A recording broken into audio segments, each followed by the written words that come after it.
राधे। एक बार वार्तालाप करते हुए युधिष्ठिर ने श्री कृष्ण भगवान से पूछा, हे वासुदेव, फागुन मास के कृष्ण पक्ष में जो एकादशी पड़ती है उसका क्या नाम है? श्री कृष्ण भगवान कहते हैं, हे राजन, किसी समय यही प्रश्न नारद जी ने ब्रह्मा जी से किया था और ब्रह्मा जी ने इस विषय में उन्हें जो बताया था वही आज मैं तुम्हें बता रहा हूं। ब्रह्मा जी ने कहा, यह एकादशी जो फागुन मास के कृष्ण पक्ष में पड़ती है इसका नाम विजया एकादशी है। यह राजाओं को विजय प्रदान करने वाली है और सब पापों को हरने वाली है। जब प्रभु श्री राम जी को पिता की आज्ञा से 14 वर्ष का वनवास मिला और प्रभु श्री राम माता जानकी और लक्ष्मण जी के साथ वचन का पालन करते हुए पंचवटी में जाकर रहे, वहां पर रावण ने छलवेश बनाकर माता जानकी का हरण कर लिया और प्रभु श्री राम क्योंकि मानव लीला कर रहे थे तो वो लीला करते हुए एक आम इंसान की तरह रुदन कर रहे थे और वहीं पर वो जटायु से मिले। उनका जटायु का अंतिम संस्कार कर उन्हें मोक्ष की प्राप्ति कराई, कबंध राक्षस का वध किया और सुग्रीव से मित्रता हुई। फिर वो हनुमान जी जो सुग्रीव जी की सेना के प्रधान नायक थे, लंका गए, माता जानकी का पता लगाया, उन्हें प्रभु श्री राम की दी हुई मुद्रिका भेंट की और वापस आकर प्रभु श्री राम को सारा हाल बताया। अब हाल बताने के बाद प्रभु श्री राम और लक्ष्मण जी सेना सहित समुद्र में किनारे में खड़े हुए थे। उन्होंने लक्ष्मण से पूछा, लक्ष्मण, इस समुद्र को पार करने का क्या उपाय है?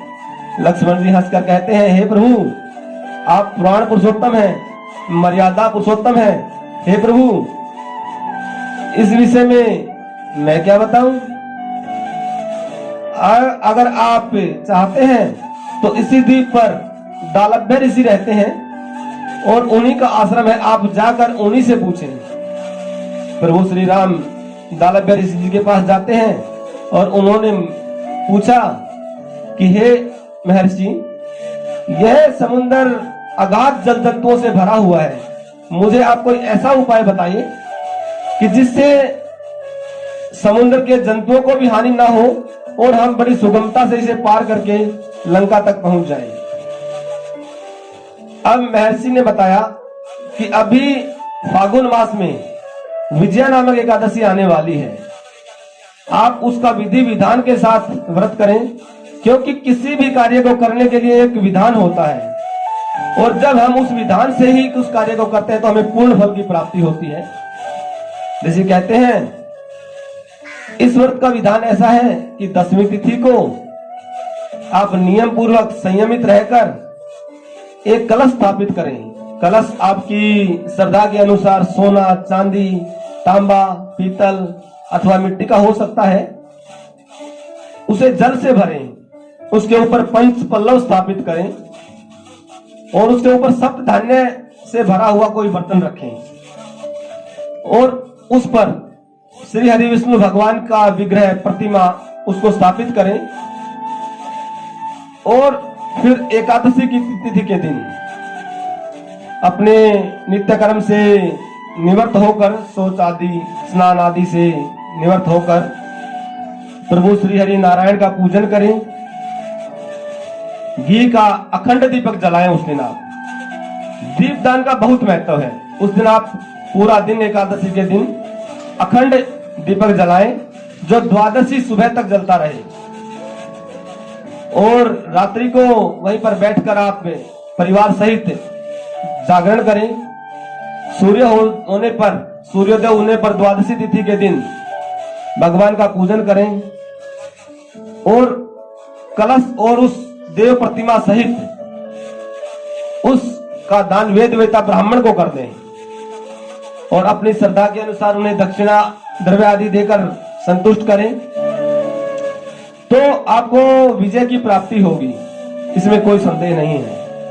इस प्रकार प्रभु श्री राम ने विधि विधान से विजय एकादशी का व्रत किया और उन्हें पूर्ण विजय की प्राप्ति हुई।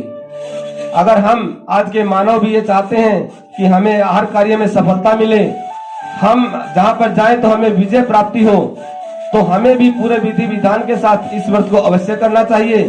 जिस प्रकार प्रभु श्री राम को विजय प्राप्त हुई, आपको भी विजय अवश्य प्राप्त होगी। और विधान से इसको करें, इस कथा का श्रवण करें, क्योंकि हम हर बार आपको बताते हैं किसी भी व्रत में उसकी कथा अवश्य श्रवण करनी चाहिए।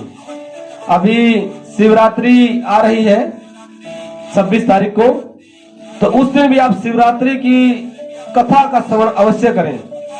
जो आप व्रत करें उस व्रत का पूर्ण फल प्राप्त करने के लिए आप कथा का श्रवण अवश्य करें। इससे ये एकादशी की जो अभी आपको कथा सुनाई है, इसका श्रवण करने से मनुष्य को वाजपेयी यज्ञ का फल प्राप्त होता है। इसलिए अवश्य करें और लाभ उठाएं।